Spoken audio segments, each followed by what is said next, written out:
Well, I'm ready whenever you are, if you want to take it. Um, Introduce yourself. Let them know what you do. Uh, all that. Well, my name is Kevin Thomas, also effectively known as Jaguar. I'm a lifelong entrepreneur, 41 years old. I'm born in Trinidad and Tobago, raised in Brooklyn, New York. I currently reside in Medellin, Colombia. I've been here for the past 6 years. So How did you end up in Colombia? In 2018, I ran into one of my homeboys after I came back from South Africa. I ran into one of my homeboys from high school at a club in New York.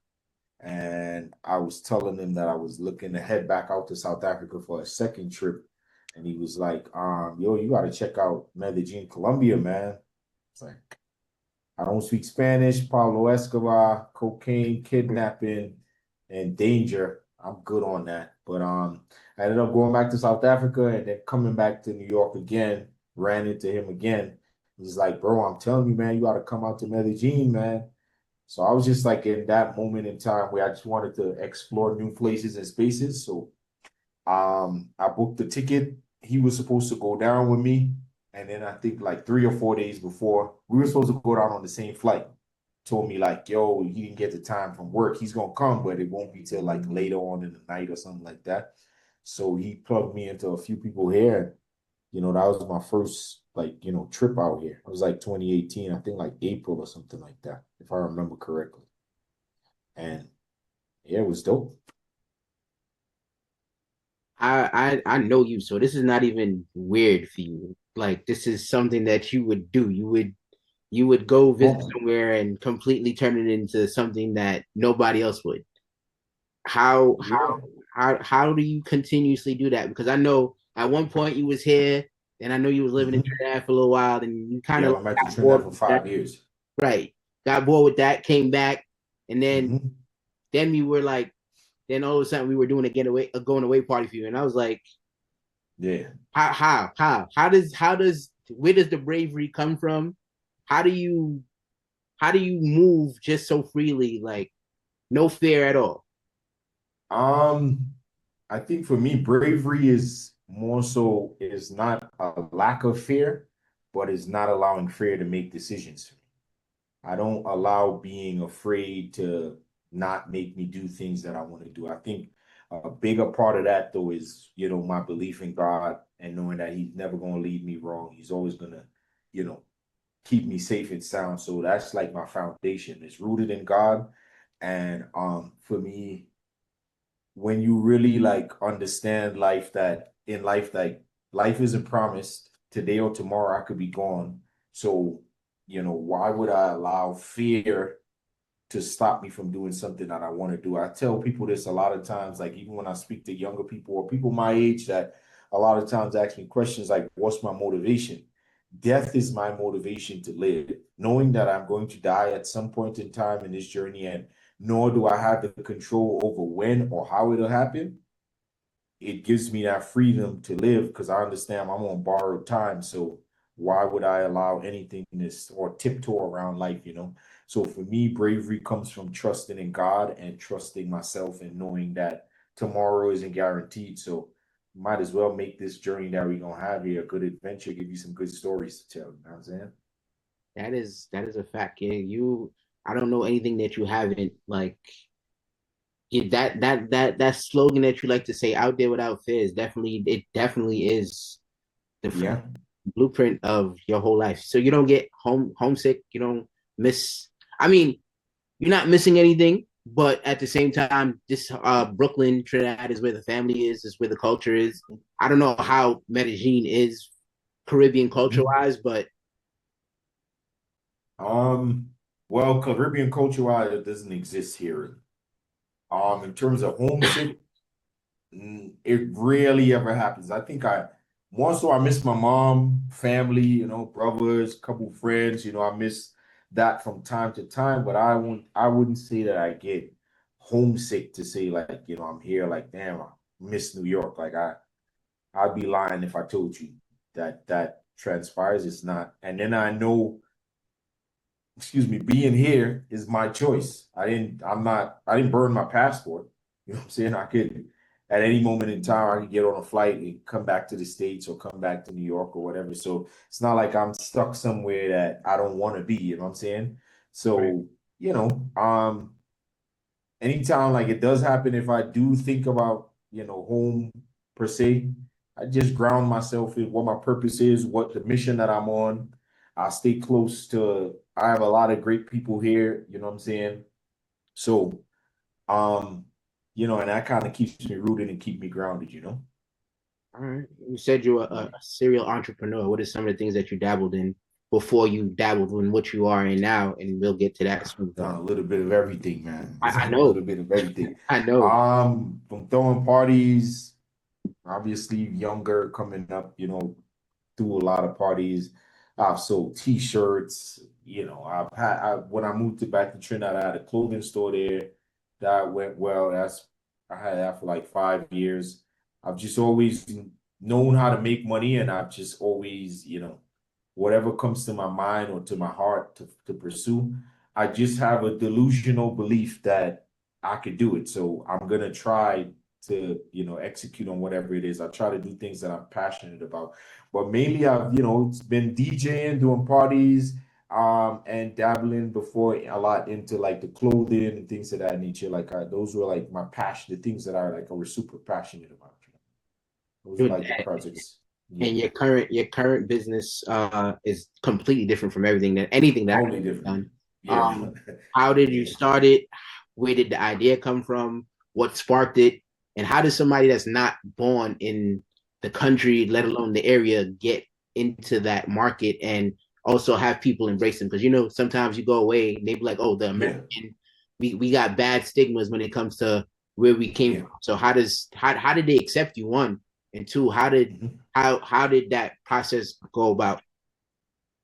All right. So in terms of accepting, I don't think I am. Obviously, I grew up in the States, but I don't know. I feel like Trinidadian people just know how to move, man. I just know how to navigate the world. And I think for me, I lead any place I go in the world, I lead with respect first, respect for the people, respect for their culture. That's Right. the first thing. I don't go in and attempt to impose my culture on anybody else or compare where I'm from to where I'm at right now. So that's the first thing. Just always leading with good energy, good vibe, and just having a respect for people. I think that goes a very, very long way. The thing is that, and then like here, particularly in Colombia, like the thing is you got to learn the language. Like that's the only way you really connect with the people. Like if you learn the language. So, I dedicated time to becoming fluent in Spanish and, communicating with the people then.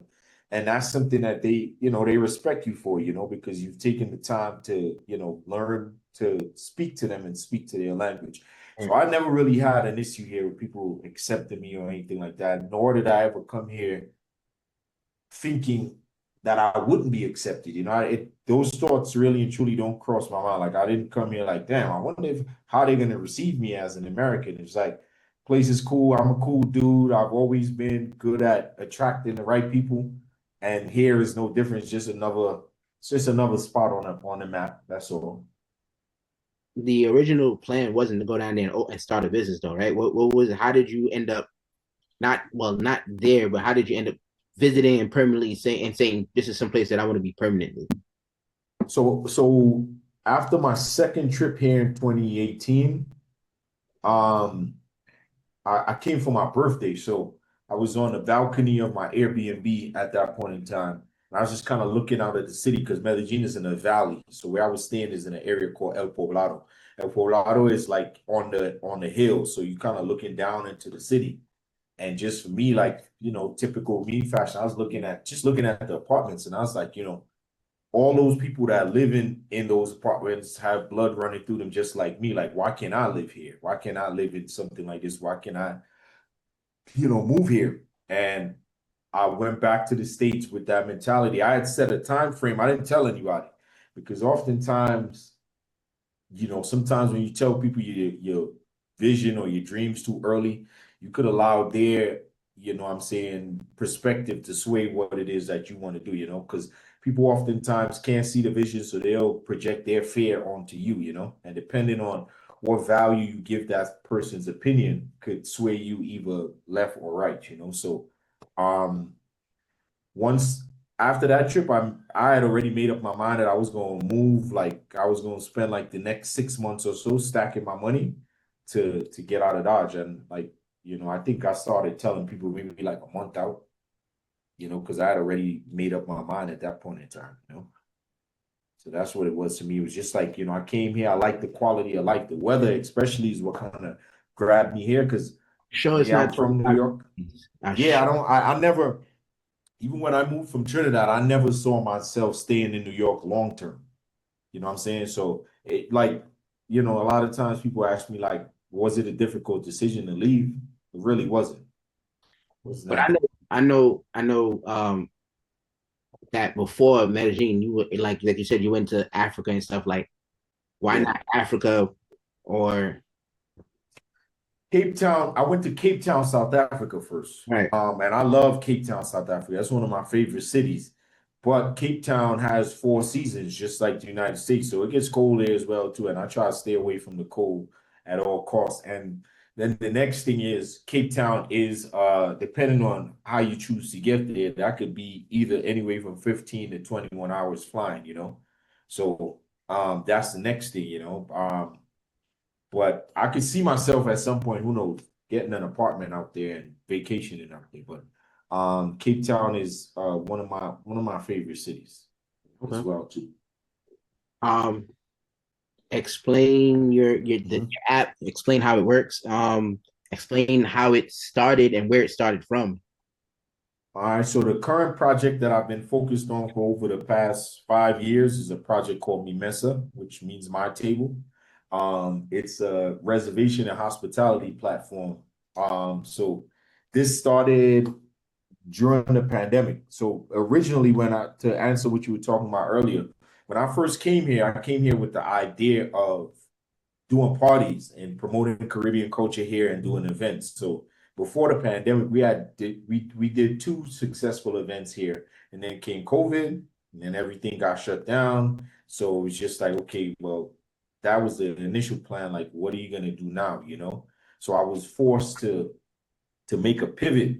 So one day, I was standing on this balcony right here. When we got shut down, we had the curfews where you couldn't leave. So my apartment is 2 floors. So I used to always come up here and sit on the balcony and just look out at a couple of people passing in the street.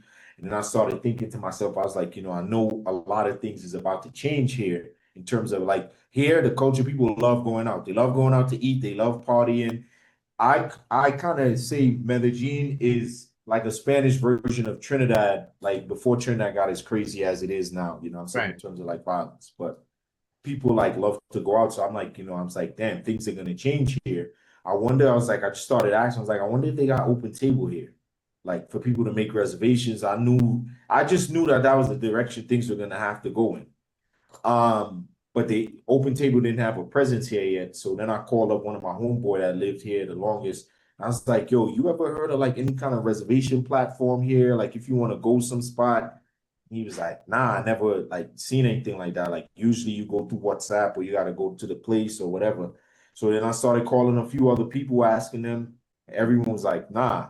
So I was like, okay, maybe I got something here. I didn't know anything about programming. I ain't had no experience in technology or nothing like that. But like I said to you before, when something comes to my mind that's just delusional enough to believe that I could bring this to life, like God wouldn't put this idea in, you know, in me if I couldn't, you know, execute it. So we one of my ex-business partners, he knew some developers from here. So we started off with them, just laying the foundation, learning as we go. I went on Google to look up like how much it is to build a reservation platform. Here, like in the States, it's like, yo, to start off, we need 150,000 just to get started. And I was like, well, I ain't got that, but we can figure out how to get around that. You know what I'm saying? Right. So the guys that we worked with, unfortunately, couldn't finish the job. And like 2.5 years in, they left with the codes and everything else. So we had to start all over again after 2.5, close to 3 years of work. So that took me like a few months to kind of get over that, you know. So I had to talk with my boy Sab, you know, a couple other people that were investing in the project, like let them know where we at, what are they thinking, and everybody without like any hesitations, like, what you mean? Start over, let's go again. So we ended up getting some developers who we're working with right now from Pakistan through another homeboy of mine. And, you know, like this process has just taught me discipline, perseverance, like understanding, like, you know, no matter how rough it gets, you just gotta keep going, you know. So me message just it was born out of just, you know, uh pain point that I had, which is like it's a bunch of places here. Like when you come to Medellin, it's an overload of places, but you can't really lock in. Like especially if you're here for your first time, it's difficult to navigate the city because you could end up. It's like coming to New York and only going to Times Square and saying like, "Yo, you've been to New York, but you never learned about Brooklyn, Queens." So you know, it was like okay, it was frustration, but also recognizing like there's a gap in the market that I could probably fit. So you like so it's like a tour kind of like a tour guide app, but not a tour guide app. Yeah, it's like a mixture of Open Table and Okay. Google put together, Okay. but in a manner that it's easier, it's more palatable. Like, okay, so when you go into the app, it'll load up the places closest to you, like the restaurants or whatever closest to you. And you know, you can go in, look at the pictures, the menu, it'll translate from English to Spanish. And it'll give you a more easier way to navigate the city because even with Google, sometimes you don't even know where the areas are that they're showing these places in. Like, you know, these little dots on Google Map, like how much place are you going to sit and click through and then go through all of that. So we're like, to me, still in like the first phase of like what the app can be, but like for, you know, a bunch of Brooklyn kids that ain't got no big investor behind us. We ain't got no, yeah, to be in the App Store and the Play Store and have, you know, this was like really our first year in the market to have a couple of places paying you to be on board and you're starting to create more of a buzz. Like, you know, I know like we're onto something that's gonna essentially end up being bigger than me. How difficult was it to sit down and watch pretty much your baby not grow in front of your face for like 2 years, and then everything just Um, During that process, man, when those guys rolled out, because we were like figuring things out as we were going, man. It took me like about maybe like a month and a half to get over it because it was like you felt like everything just crashed in on you. We was already, I don't know, more than 25 grand in on the project already. So that was dead. You know what I'm saying? And then to me, it's like the people that, because I spoke to a lot of people beforehand. A lot of people said no. A lot of people didn't respond. So the few people that believed in what we were doing, I started feeling like, you know, you let them down. Like I took it personal, you know. But once I like laid out where we were at and, you know, what I was thinking, because I told them like, you know, I understand if you don't want to continue, but I'm about to keep going. Like I didn't come this far just to come this far. And, you know, everybody that was on board was just like, you know, let's just keep rolling. So it's like anything else, yeah, you know, you take it on the chin and you keep it moving, man. Like that's the New York way, you know. Not time to sit and cry. right. Serial entrepreneur, right? How do you Mhm. feel regarding like, all right, so you're doing this app, you a lot of the people that you're um talking about don't seem like they're like the people that you came from like New York and Trinidad. Yeah, How did you ever pitch the idea to people from New York? Because I know probably the exchange rate might be a little bit better when you get yeah, US, I have spoken to a lot of people. and nobody was No. with it, and that My boy Sab was on board from the jump. Like that's my guy. Still to this day, Sab is the only one from the original group of people that like was down with us that's still here. Um, Rudo jumped on board in the beginning. You know what I'm saying? Unfortunately, he dipped as well. A couple other people, you know, that you know you talk to, and the thing is, I've learned over time. One of my favorite books that I read and reread every year is called "The Four Agreements" by Don Miguel Ruiz, and one of the agreements is never that is take anything personal. personal. So yeah, everybody like you know has their particular reasons, but no, I've spoken to a lot of people and still talk to a lot of people from time to time. I'll shoot out.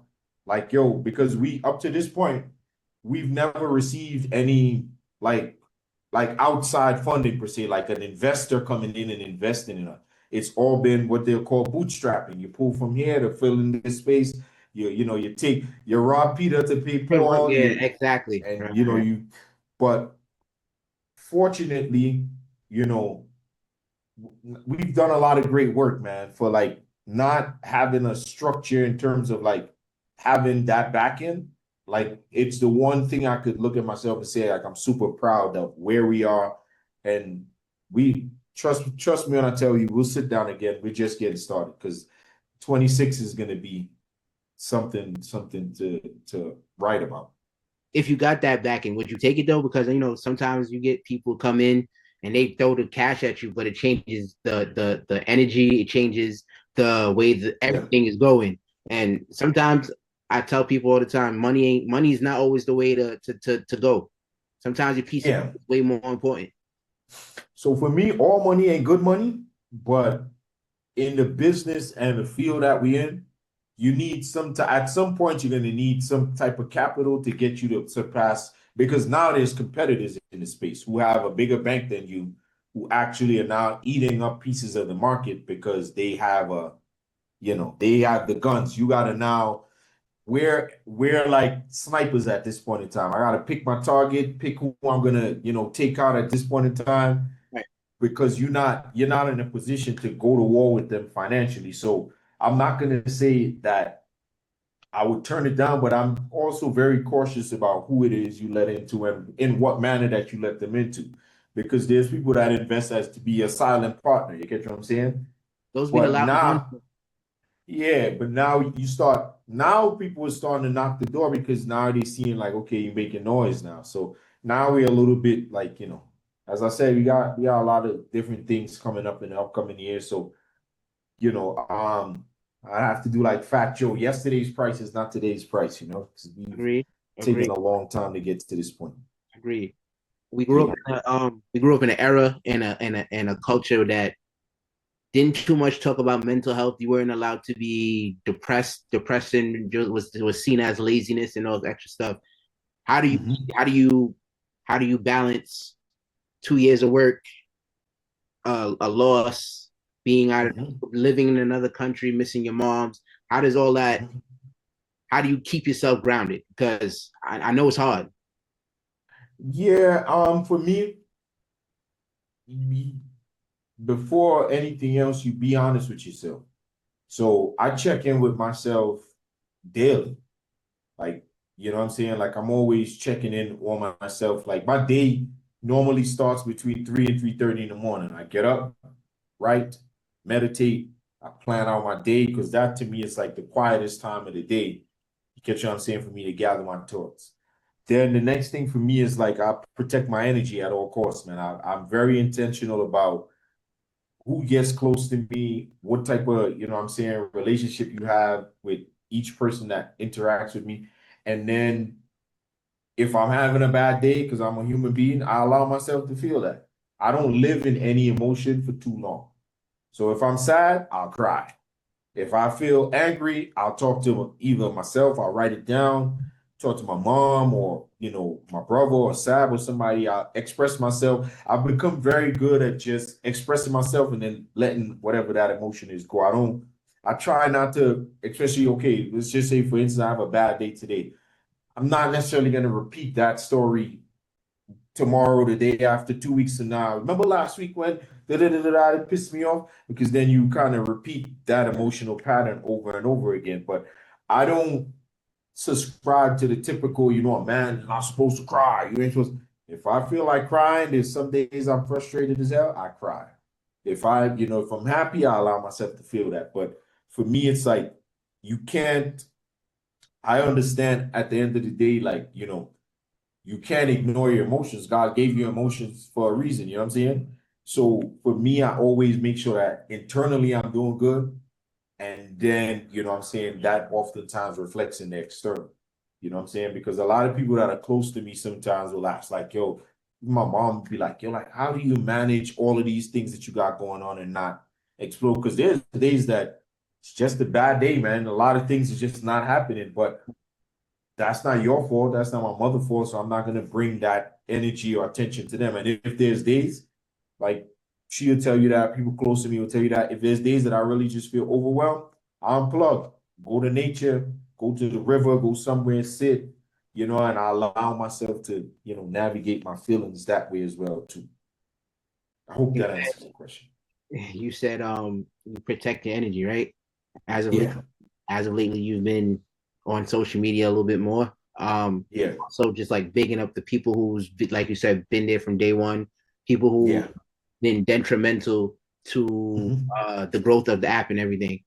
How do Yeah. you, how do you find those people? How do you say this is somebody that I want in my circle? Because, oh, like you said, all money ain't good money. But I also know that Hmm. you have a very strong uh persona.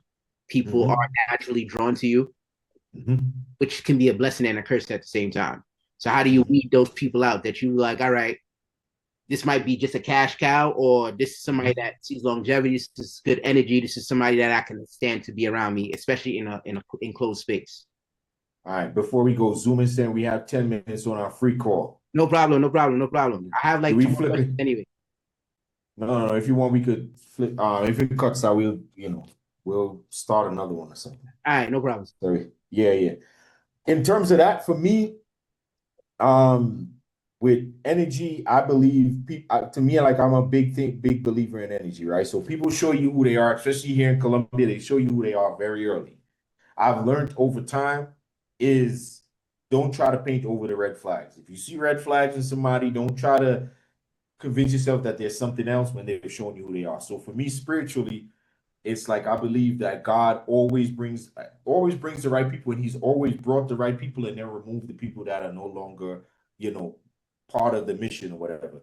So my job is to not stand in His way. I think one of the greatest things you could learn in life is to stay out of God's way. Let Him do His work. If for some reason something isn't working out, and for some weird reason you can't explain why this situation is gone or whatever, don't re-invite it back in. You know what I'm saying? So it's like when somebody's time up with the project, I just allow it to happen, man. Just like, okay, this no longer serves. It's good. But then there are people that you meet, which I've been blessed as well to meet people who are like they have consistency, integrity, you know what I'm saying? And they show up and they actually believe in what we have going on. Those people, I create a space for them, you know what I'm saying? And when those people come, you make sure that you cherish those people as well too, even to the point where they may be there for a moment. They probably was there to help you on this leg of the marathon. You Right, get what I'm saying? So I just allow God to lead, and once you show me what you are, who you are, I just adjust accordingly. right. You know? Um, Yeah. if you could sit in a room with your younger self, the early DJ, the party promoter, the person who Mm-hmm. was pretty much the anchor of the whole family situation out here, because Mm-hmm. me personally, I pick my friends based off of what I was shown from you guys, and Okay. I could smell it from a mile away when it's BS. So Right. you could sit in a room with your younger self. What would you tell that person? What would you tell him? What would you warn him about? And what would you tell him about this era right here? I tell him, first of all, don't rush. You're not behind. Uh Everything you're going through is shaping you to become the best version of yourself. You get what I'm saying? Um, I tell him dream bigger, go harder, don't dim your light for anybody. Let your light shine as bright as you can possibly let it shine. And then I remind him that everything was gonna be all right. That, everything that you think feels heavy, everything that you think, the ups, the downs, all of those things are part of your process. Stay focused, stay aligned, be good to people, and just keep going. I thank you. Yeah. I still say that you are low key. I always fan out because Mhm. I watch you. I've been watching you from a young Appreciate age, that, man. and you've always been, I don't know, somebody I look up to. So thank you Appreciate for, that, for, man. for taking some time out of your day. No problem, The man. socials, give everybody information because I definitely got to come to Colombia as soon as I could get my kid Hmm. together. and Yeah, yeah. and It's all business. good. Yeah, man. On social media, Jaguar the ruler. On Instagram, if you're on YouTube, Jaguar's Guide TV. I just launched a YouTube channel showing different places to eat and things to do here. And me Mesa dot app on Instagram as well too. So Jaguar the ruler, Jaguar's Guide TV, me Mesa dot app on Instagram. Find me, you'll find me somewhere, some One more shape. quick question. Go ahead. We both subscribe to Nipsey very heavily.